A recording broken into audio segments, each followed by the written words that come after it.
Сәлеметсіздер ме, сүйікті Гүлсер қауым. Бүгін біз сіздермен тамырлап тұрған авокадоны қалай егу керек екендігін тағы да бір рет көрсетпекшіміз. Қызықты сәттерді, пайдалы кеңестерді қалдырып алмас үшін каналға алдымен тіркеліп қоюларыңызды өтінемін. Көптеген адамдар бала кезінен арман қылып жүреді, осындай авокадо, манго, груша, алма, лимон, апельсин, мен осының барлығын менің үйімде, не болмаса ауламда өсіп тұрса екен деп арман қылатыны сөзсіз. Сондай армандардың бірі мені де осындай әрекеттерге итермеледі. Енді менде үйде екі авокадо өсіп тұр. Мынау біріншісі қызыл горшоктағы. Бұл ең алдымен отырғызылған. Бұның қазір бойы 20 сантиметрдей болып қалады. Алты жапырағы үлкен жапырақ берді. Мына бір жапырақтың өзі 20 сантиметр. Ұзындығы, жалпақтығы 9-8 сантиметрдей. Мінекей керемет үлкен жапырақтары. Мына жақтары одан сәл кішірек. Мына жерден енді 4 жапырақ бірден тағы ұшынан шығып келе жатыр. Бұны өсіргенімізге шынымызды айтсақ 2 айға жоқ болып қалды. 1,5-2 ай болып қалды.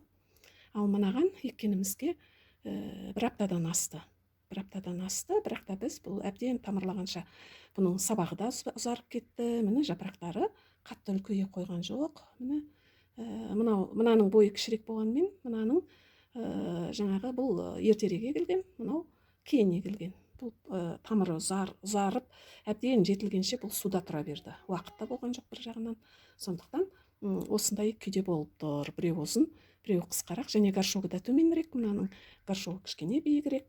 Осыдан да бойы тым ұзындау болып тұр. Жалпы бірақ мынаның бойынан бұл ұзынырақ. Енді мынау үшінші неге келетін болсақ, авокадоға келетін болсақ, мінекей бұның тамыры өте керемет не қылып тұр, дамып тұр. Бұл қар суында тұрды. Жаңағы біраз уақыт тұрды. Енді бұл мен айтайын бұны сіздерге. Бұл 1,5-2 айға жуықтап қалды суда тұрғанына.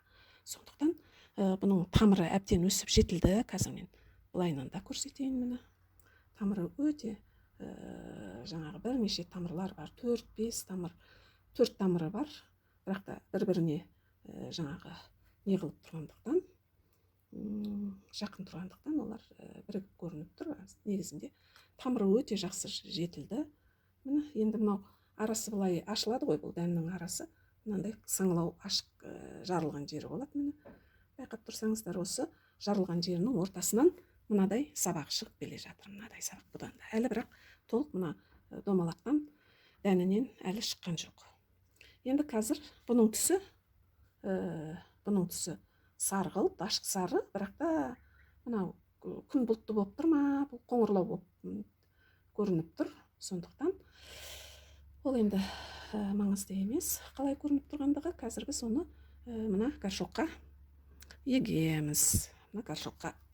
Қазір.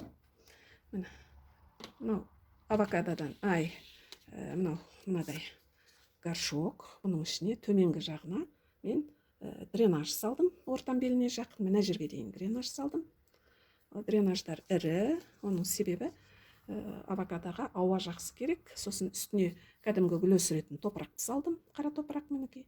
Одан кейін жаңағы үстіне қар суын құйдым. Үйде жиналған қар суы бар.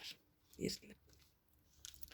Енді қазір бұны егу үшін ешқандай да қиындығы жоқ. Алдымен мынадай тереңірек қылып шұңқыр жасап аламыз.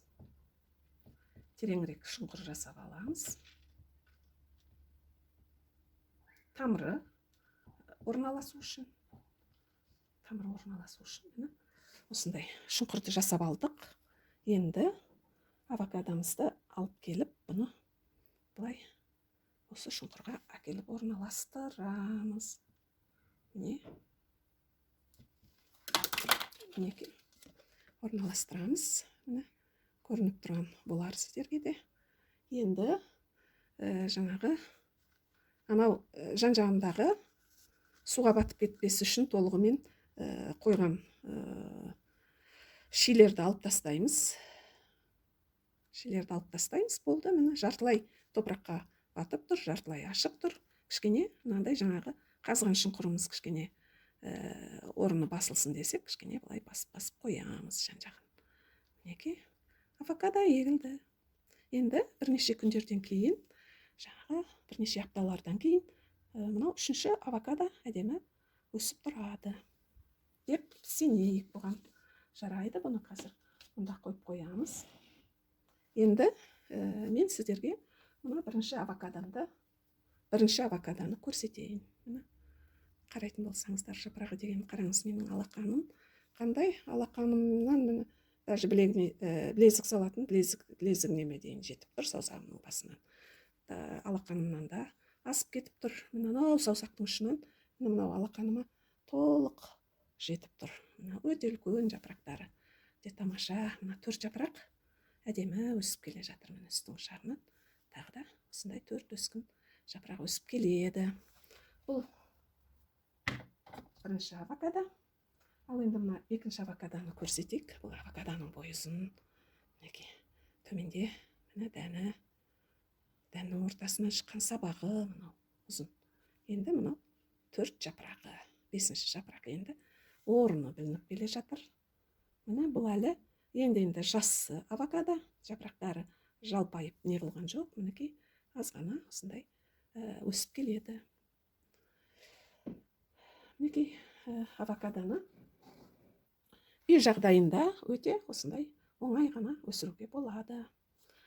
Мынау авокадоны енді бұны суарған кезде қатты көп жаңағы шылқылдатып суара беруге болмайды.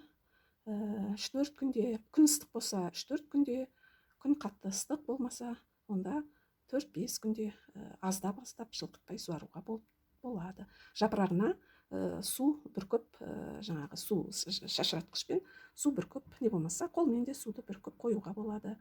Өйткені жапырақтар жалпақ жапырақты, сондықтан жаңағы оларға да ылғал қажет болады.